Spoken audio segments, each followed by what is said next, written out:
안녕하십니까. 우리도 할 수 있는 토론의 사회자 김성환입니다. 오늘의 주제는 재중원은 과연 어느 대학의 뿌리인가입니다. 그럼 먼저 서울대의 뿌리다의 서울대 권태욱 씨를 소개합니다. 예, 안녕하십니까. 서울대 권태욱입니다. 옆에는 제 조교 정기웅입니다.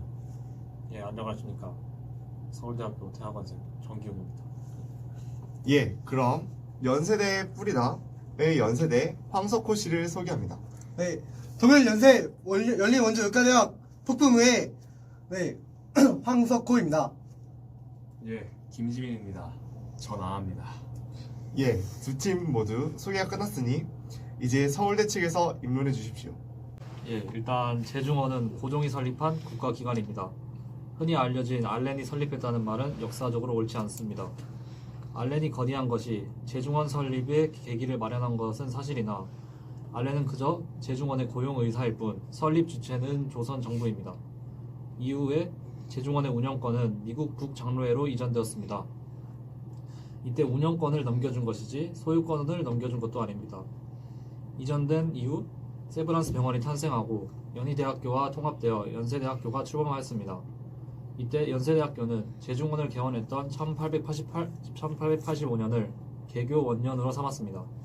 국립병원이었던 재중원을 사립대학교인 연세대학교가 자신의 역사에 편입시키는 것은 옳지 않습니다. 예, 국립병원이었던 재중원은 사립대학인 연세대학교의 역사에 포함되면 안 된다는 것이군요. 네, 그렇습니다. 그에 반해 서울대학교는 1907년 설립된 대한의원이 서울대학교 병원의 전신인 것은 이미 널리 알려진 사실입니다. 이 대한의원의 전신 중 1899년에 세워진 광재원이 있고 이 광재원이 재중원 부지와 건물을 사용했고 재중원 운영 경험을 바탕으로 운영되었습니다.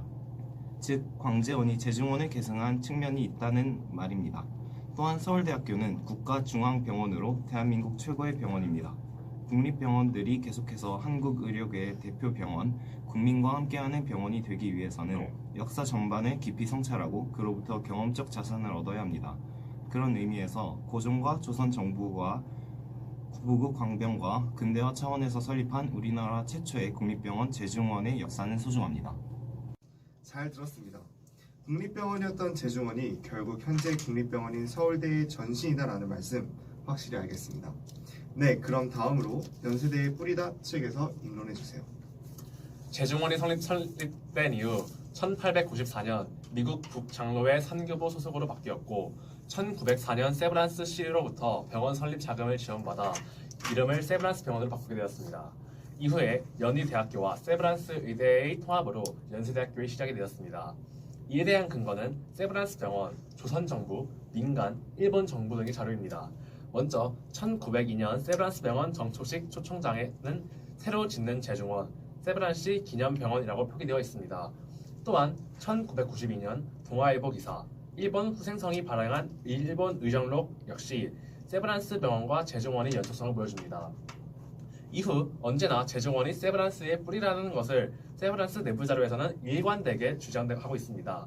이에 반해 1980년대 초 갑자기 재중원이 한때 조선 정부 소속 기관이었다는 이유로 서울대 측이 자신들의 기원이라고 주장하는 것은 자신들이 정통성을 만들어내려는 의도로밖에 볼 수 없습니다.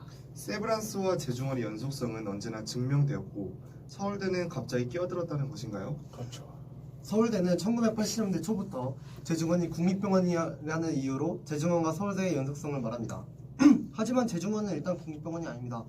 공식 문서에서는 왕립병원, 정부병원이라는 표현은 있지만 국립병원이라는 표현을 사용하지 않았습니다. 국립이란 표현은 근대적 민주국가에서 사용되는 표현으로 근대국가에서만 사용되는 표현입니다. 따라서 우리나라에서는 대한민국에 한해 사용할 수 있는 표현이고 재중원에서는 사용할 수 없는 표현입니다. 또한 서울대병원이 법인화된 이후부터 국립병원의 지위를 갖고 있지 않습니다. 이처럼 서울대병원이 주장하는 바는 근거조차 부실한 주장입니다. 양쪽의 입장 모두 잘 들었습니다. 이제 상대방의 주장에 반박하는 시간을 갖도록 하겠습니다. 연세대 측부터 반론 시작해주세요. 아까 서울대 측에서 재중원이 국립병원이었기 때문에 서울대 병원의 뿌리가 재중원이라고 하셨는데 앞서 언급했던 것처럼 재중원은 일단 국립병원이라고 할 수 없습니다. 만약 그렇다고 해도 서울대병원에서는 대한병원을 그 기원으로 인정하고 제중원에서 대한병원이 생겨났다는 주장을 펼치고 있는데, 대한병원은 조선 정부의 의지와는 상관없이 식민 지배 정책의 일환으로 일제 통감부의 주도로 만들어진 기관입니다. 이를 통해 볼 때 제중원이 대한병원으로 이어진다는 주장은 억측으로 볼 수 있습니다. 이와 더불어 알렌이 단지 제중원의 고용의사였다는 주장에 대해 서울대 측이 역사의 기본을 무시하였다는 점을 지적하고 싶습니다. 역사는 그때 그 자리에 있던 사람들의 행위와 결과, 의미를 탐구하는 학문입니다. 알렌이 없었어도 제중원이 만들어졌을 거라는 주장은 마치 이완용이 없었어도 조선은 망했을 것이기 때문에 그에게 책임이 없다는 주장과 같습니다. 알렌의 제안으로 인하여 제중원이 만들어진 것은 사실이고, 제중원의 설립에 알렌이 큰 역할을 했다는 것 또한 부정할 수 없는 사실입니다. 네, 연세대 측의 반박 잘 들었습니다. 이제 서울대 측에서 반론해 주시기 바랍니다. 네, 제중원에서 세브란스로 이어지는 정통성은 항상 인정되고 있었다고 하는데 이에 동의할 수 없습니다.